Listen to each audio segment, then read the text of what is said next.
Jewelry isn't a gift you give just once. It's a way to remind your loved one of a beautiful moment every time they see it. Blue Nile can help you find the gift that says how you feel and says it beautifully, with expert guidance and a wide assortment of jewelry of the highest quality at the best price. Go to BlueNile.com and experience the convenience of shopping Blue Nile, the original online jeweler since 1999. That's BlueNile.com to find the perfect jewelry gift for any occasion. BlueNile.com. This is a Shares for Beginners quick tip. Essential lessons. Questions answered. Tim Ellis writes the Dad Investor blog. I found Tim when I was browsing through a list of Australian investing blogs on ShareSite.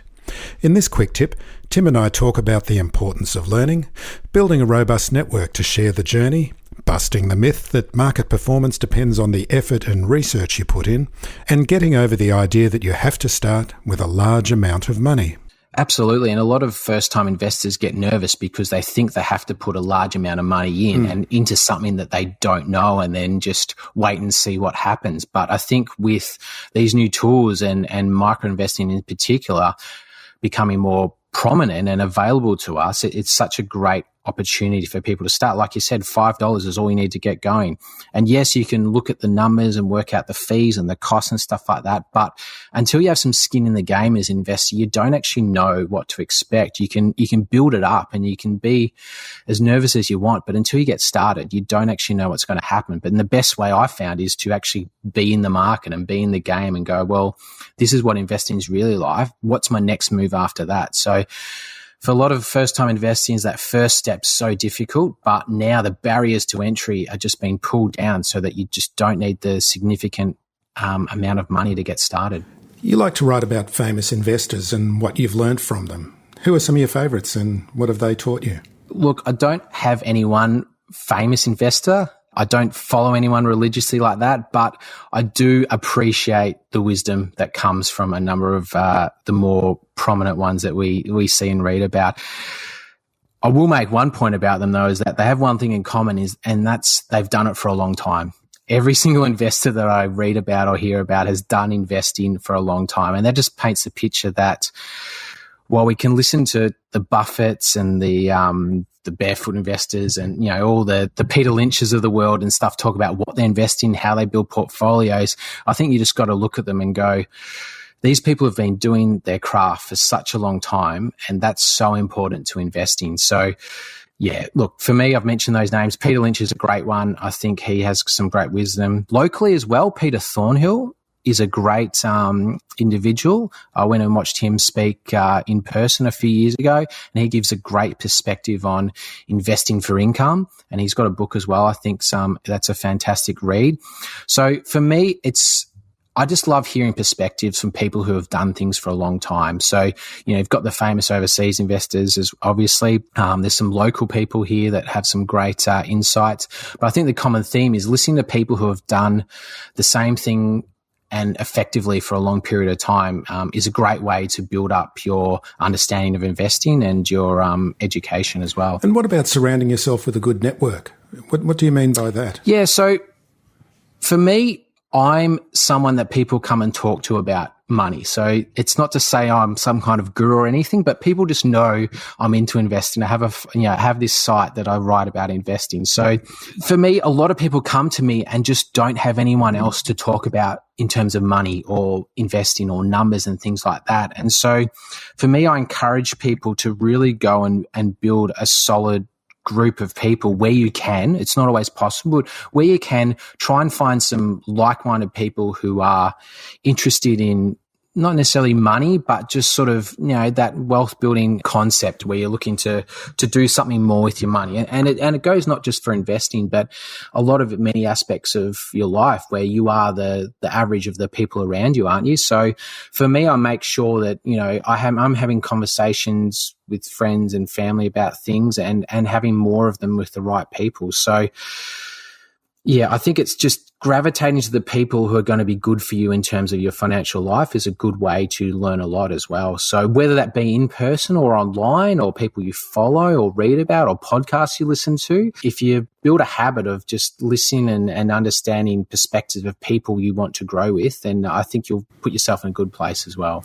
But don't you find that you get that position where you become a kind of a minor authority? I guess we're both minor authorities in our own way. Yep, and all that people want to do is they want to come up and say, what do you think about blah, blah, blah? Oh, I love this question. I love it when people come up to me and say, oh, have you got an investing tip? What should I invest in? And they come up to me, they rub their hands. Oh, this guy knows how to invest. And they look at me and they go, oh, have you got an investing tip? And I go, and I know exactly how to answer this question. And they rub in their hands going, oh, he's going to tell me to invest in Netflix or Nvidia and you know, it's going to take off. And I tell them, I go, I'll give you 2 bits of advice. Invest more often and invest more money. And they look at me and they go, what do you mean? I said, well, how much money do you invest in at the moment? And they go, oh, I put $1,000 in an ETF 3 years ago and it's sort of done something and I can't remember. It was with a broker. I don't even know the name anymore. I said, well, I tell them it's not about what you're investing in. People just constantly chase. They think the investor's job is to chase the best and find the best investment and to look for the next best option. But the reality is as an investor, it's your job to build up the habits, build up the craft of investing so that you can repeatedly put yourself in a better position by repeatedly doing the same tasks and actions. And they are investing more money and investing more often when you can. And so I find most of my success through my investing journey is because I've done it for such a long time and because I've been, repeating the same things over and over again. It's not worrying about what I invest in. It's not trying to find a cryptocurrency that's unknown that's going to beat someone else, because it's really about those habits that form your investing journey. I'm a bit more of a hard taskmaster in that when I get that sort of question. I had an uncle who was a bookmaker, and every year I'd say, what should I put my money on in the Melbourne Cup? And he'd say, keep your money in your pocket. And I just say to people, if you're going to ask that question, keep your money in your pocket. You got to go and learn. You got to invest in learning yourself, don't you? That's what it comes down to. You got to learn and actually know just even a little bit about what you're doing. Absolutely. And people love shiny things. And so they love the products. They love the investments, the stocks, the cryptocurrencies, the new ETFs, the tools, the platforms. They love that stuff. And so that's, in a way, the most popular stuff that people find on my website. And that's the stuff that they read the most. But I try and gravitate them towards the topic of investing, becoming an investor, because it's not about investing in shares. That's the task. The craft is becoming an investor, and it's made up of so many things. And it's made up of you determining not just what to invest in, but what not to invest in, and when to invest and when not to invest. And so, people don't like to hear that you shouldn't be doing anything, especially with, which horse to pick. So for me to tell people that they should be building habits is hard to digest, because, it's something that they need to put time into. You can't just magically pick a stock and just become a millionaire overnight, because it doesn't work like that. So it's very much a behavioral thing. And while it's not as flashy as talking about products, it's something that's so important and probably underserved in terms of what we see and read about a lot. I found you on the Share site, which was about their favourite investing blogs. And Yep.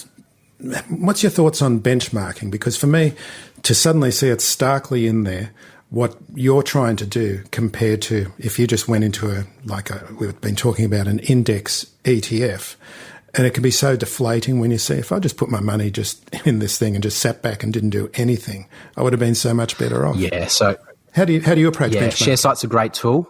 I've been a user of ShareSite for a number of years. It's got that great feature where you can benchmark against a common ETF or fund and see how your portfolio performs in comparison. So for me, I track at the moment against the S&P 500. So it's the ETF IVV.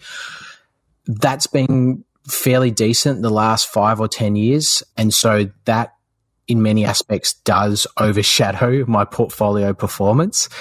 And you're right, it is deflating when you put in so much work and effort in towards investing, and then you look at something like the S&P 500, one of the cheapest ETFs you can get is doing a better job than you. And while it is sort of deflating to look at it, it's also a great reminder for me and for many investors that the market does not care how much effort you're putting in. So it doesn't matter how much time or effort you're putting into researching stocks, finding the cheapest or most actively managed ETF. The market will do its own thing. You're just there for the ride. So it doesn't really impact your investing results, how much effort you put in. You might like to think that, but for me at least, more effort has not turned into more results. I have fun with it, but for the most part, like that talked about the core part of the portfolio, that just sits there and does nothing, and it builds me wealth without me having to do anything. And so that is the benchmark, really, just that average return that you're looking to achieve over time is something that you can get without putting any effort into it at all. So there's a lot of noise out there, but the reality is it doesn't matter because the market keeps moving and you can grab those average returns. Phil Muscatello and FinPods are authorised reps of Money Sherpa. The information in this podcast is general in nature and doesn't take into account your personal situation.